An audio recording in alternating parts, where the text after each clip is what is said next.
Uncinetto. I'm Christina, and I'm so glad that you're here with me today. If you're new, welcome in. If you're returning, welcome back. No matter how long you've been here, I always appreciate your time. Now, there is yarn in this video because there is yarn in the background. However, this is, as you've seen from the thumbnail, going to be a travel video. So, if that's not something that you're interested in, if you're only interested in yarn, I completely understand. But that's what I'm going to talk about right now. So, I definitely understand if you are not interested. There will be yarny content coming up again, but this one is not it. So, last month, because it's now September, last month at the beginning of August, I went on a week-long trip to the UK. And I did so to, one, go to a country I've never been to because I've never been to the UK, but two, to see an amazing friend of mine. Amazing, what was up until that point a 2D friend. I got that from, oh God, I can't remember her whole name now, YouTube name. Her first name was Christine, but I can't remember what her whole YouTube name was, but she said that she has 2D friends and she has 3D friends, and she was telling her 3D friends about her 2D friends. Her 2D friends are the two-dimensional people she sees on the screen, like in YouTube land, so forth, and then her 3D friends are people she can sit next to and talk to. So I have several 2D friends. I do also have 3D friends, but this person, up until this point, had only been a 2D friend, an amazing 2D friend, but only through the phone and videos and so forth. I am talking about Sam over at Memphis Makes. So I was in Sicily for a day and a half after I got back from the States, literally long enough to repack my suitcases, to then get back to the airport and get on another plane. This one, however, was a direct flight, thank goodness, to the UK. However, not to where Sam is. So when we got to the airport, everything was fine until the plane didn't show up. And it was only about 15 minutes late, which in and of itself wouldn't have been a big deal because I booked a flight to go to London Luton, and that's about an hour away from the actual city of London. So, like, I don't know, it's what it looks like on the map anyway. And then I had to get to the train station to be able to take a train to get to the other side of the country where Sam lives. So 15 minutes wasn't a big deal. I had scheduled a train about 2 hours after I was supposed to land. So no big deal, right? Cool. Everybody gets on the plane. Plane's all, doors are closed. We're getting ready for takeoff, blah, blah, blah. We're like backing up, getting ready to go. And then we stop. And I figure, oh, we're waiting our turn, right? Well, we were. But then we had to sit there for an hour and a half because we couldn't take off. So that was now an hour and 45 minutes because it was already 15 minutes late. Plus the boarding and all of that. So I was now going to miss my train. So I'm messaging Sam. I messaged him when the plane doesn't show up. I was like, I don't know what's going on, but my plane's not here yet. And then I messaged her when the plane got there, and I was like, we should be good. And then I put I put my phone on airplane mode because when we were getting ready and we were like taxiing, they're giving you all the instructions, please make sure you turn your phone off, put it on airplane mode, blah, blah, blah, blah. Cool. And then when they told us we were going to be an hour and a half, I was like, all right. So I messaged Sam and I was like, I'm going to be significantly later than I planned. Which means that I'm going to miss my train. Which also means that we're going to miss dinner. Because I booked the train specifically, that train, because it had a dinner service on it.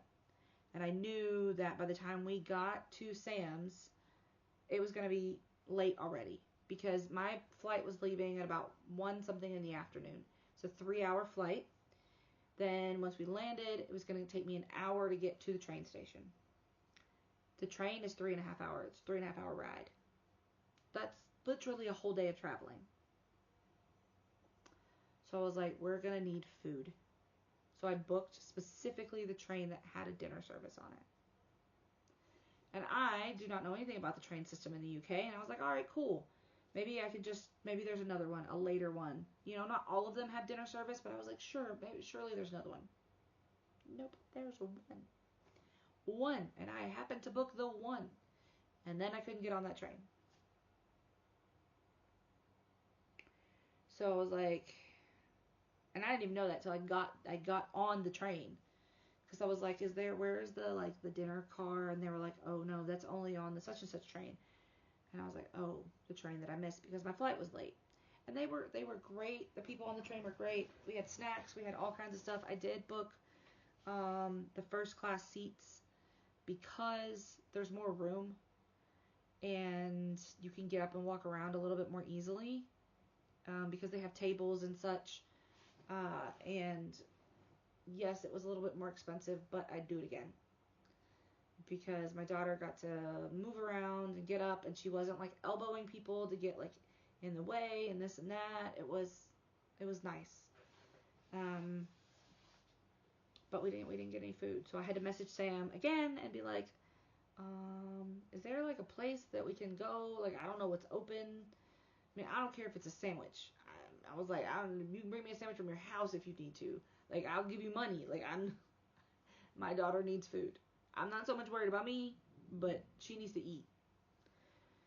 And she was like, no, we don't, she wasn't even home. She was at her mom's. She was like, I'm at my mom's. I can't really. And I was like, no. Like, I'm not, like, saying, I'm just saying, is it possible? So she said, no, but there's a McDonald's. It's open really late. We can go by there. I was like, okay. I didn't really want to be out even later, but I didn't have any choice because my daughter needed to eat. So anyway, it was almost the next day when I finally got to give Sam a great big hug, and Mike was there, and her oldest son was there as well, and they were amazing and wonderful and gracious and exhausted just like I was. And then Sam hits me with, while we're eating, she was like, I don't want you to be upset. She was like, we're going to take you to your Airbnb. She was like, but you're going to need to pack a bag. And in my head, I'm like, what? What is happening? And she was like, you're going to need to pack a bag. Just an overnight bag. She was like, we'll be back, but we're just going to go somewhere and we're going to stay the night. I was like, okay. She's like, but I'm not telling you where, it's a surprise. Okay. All right, cool. Because I told Sam there were only 2 things that I really wanted to do while I was there. Everything else, we could sit on her couch and crochet for the week. I did not care. Because I knew that the U.S. was going to be crazy hectic and a lot, and it was, and I just was like, I don't care if we just sit down the whole time. That wouldn't have worked for my daughter. But I was like, that's really all I want. I don't care about anything else.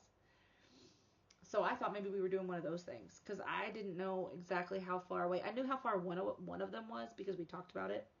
But the other one, I was like, I don't know how far away that is. Maybe that's where we're going. But anyway, we get to the Airbnb, which was amazing the next day to wake up, because it was dark by the time we got there, obviously. It's like midnight. And we take showers, we go to sleep. We desperately needed to shower after all of that travel.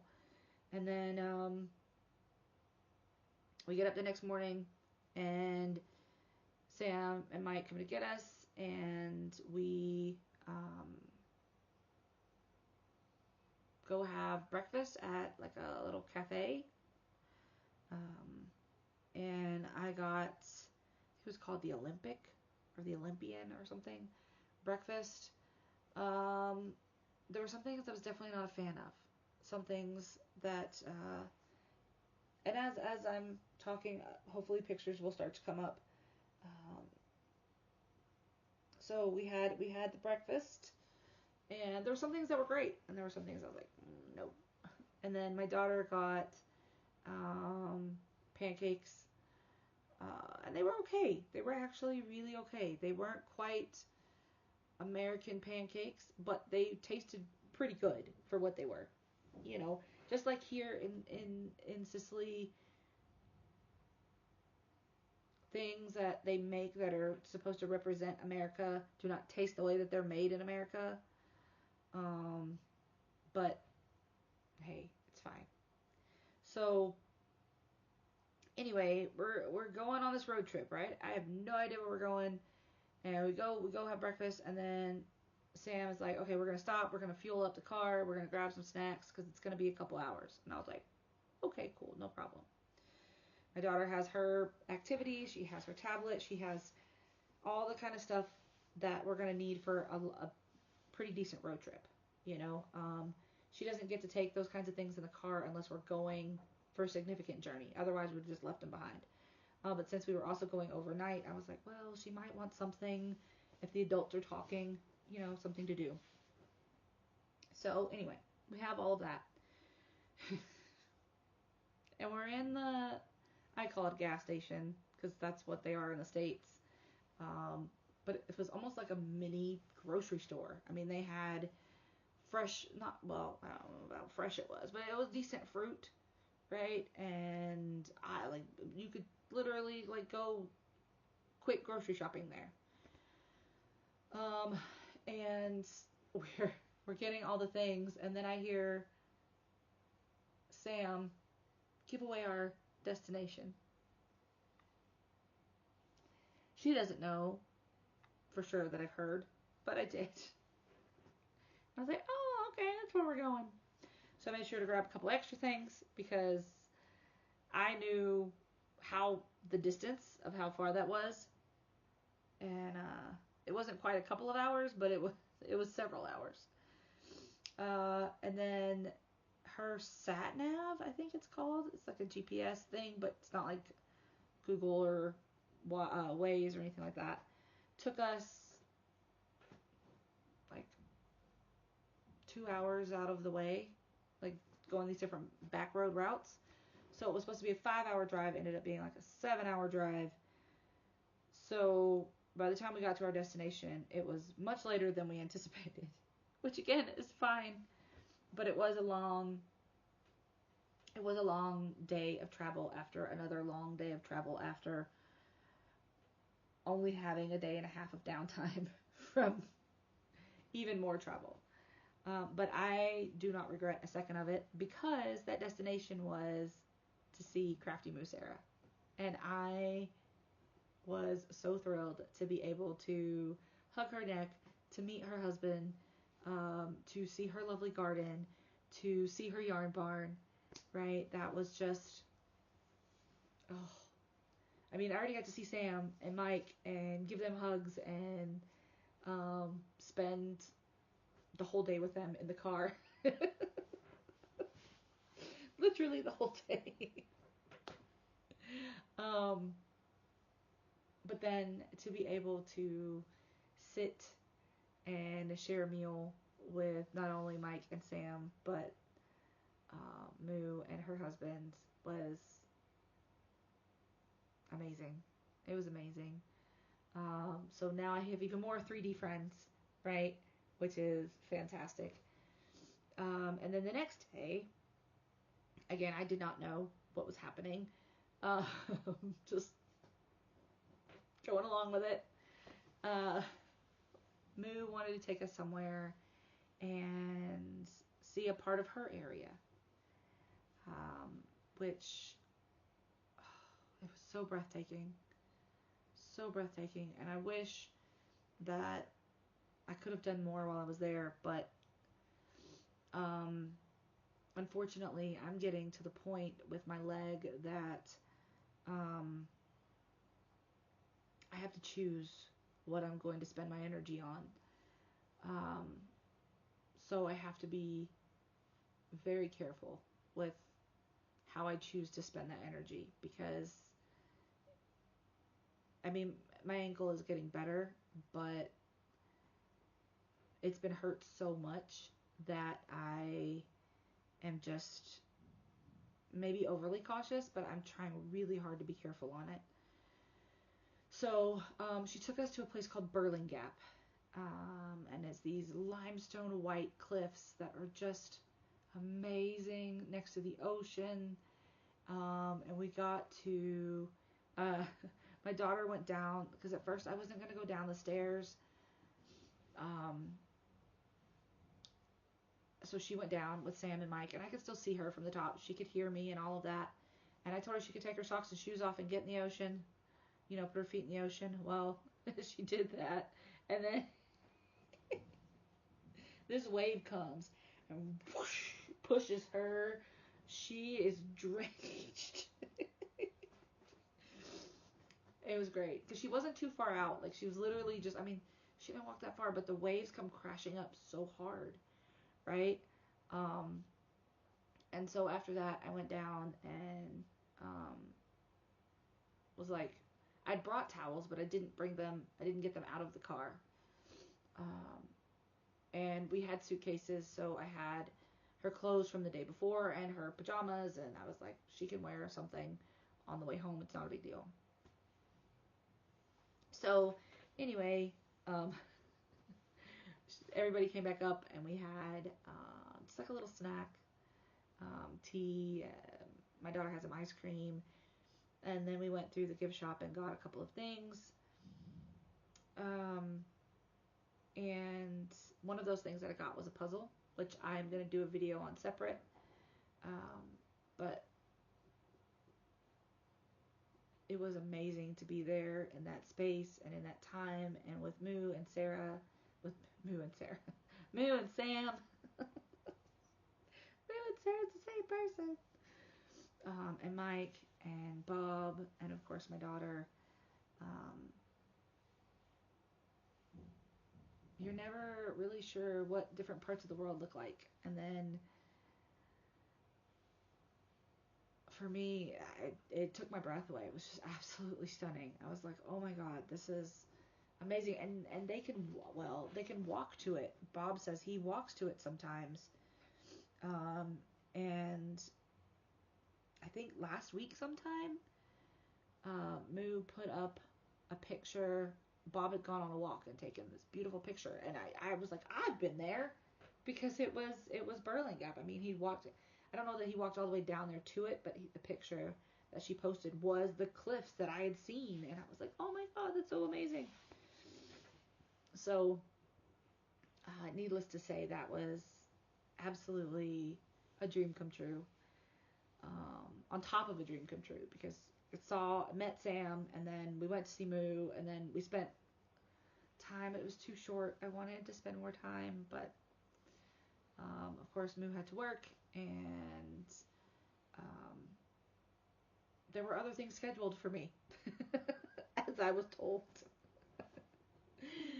So we go back and have another lovely drive, a little bit shorter of a drive on the way back. But all in all, it was an amazing journey. And I think the fact that we spent like 12 hours in a car together, just, I mean, there was no like arguing or fighting or, I mean, there was nothing. And there aren't many trips that I've been on in my life where there haven't been some type of argument or frustration or something to upset the trip. And we didn't have that. I mean, we laughed, we giggled, I slept, because I think the jet lag was hitting me. And I did snore. I do snore. I can't control it. Um, I do have scar tissue in my lymph nodes in my neck from the Hodgkin's. So unless I'm sleeping a certain way, then I'm snoring. So there's nothing I can do about that. But apparently it wasn't too bad. And then um, the next day we went on another adventure. But for another video. I will share that in another video because it is also incredibly special to me. And I hope that you enjoyed the pictures. I hope that you enjoyed the story. And I am excited to be able to go back again someday. Moo said that the next time I come in, I could fly. Her and her husband both were telling me to fly into a different airport because it's closer to their house and they could potentially pick me up depending on the times and such. So I could at least have a familiar face and not have to be from the airport to the train station to the this to the that. I could maybe like have a day or two of downtime and then head on my way, right? That would be amazing. Or if, you know, we were able to all meet up again and then go somewhere else from there. I don't know, but it would definitely be amazing to be able to go back. And my daughter already wants to live there. She said that's the next place we're moving to. Apparently, we're moving to England. She even told her teacher this year at school that we're moving to England. And her teacher, who's also one of my colleagues, came to me and said, "You going somewhere?" And I was like, "I'm going home later, but other than that, no." And she goes, "You sure?" And I was like, "Yeah." She goes, "Well, your daughter says you're moving to England." And so then I had to explain the story, but her heart is set on living there. I mean, from the time we were in the plane coming down, that it has her heart. And that only got stronger the entire time we were there. So, with that, I will leave you. And as always, be well, be safe, and be the change you wish to see in the world, everyone. Ciao bella!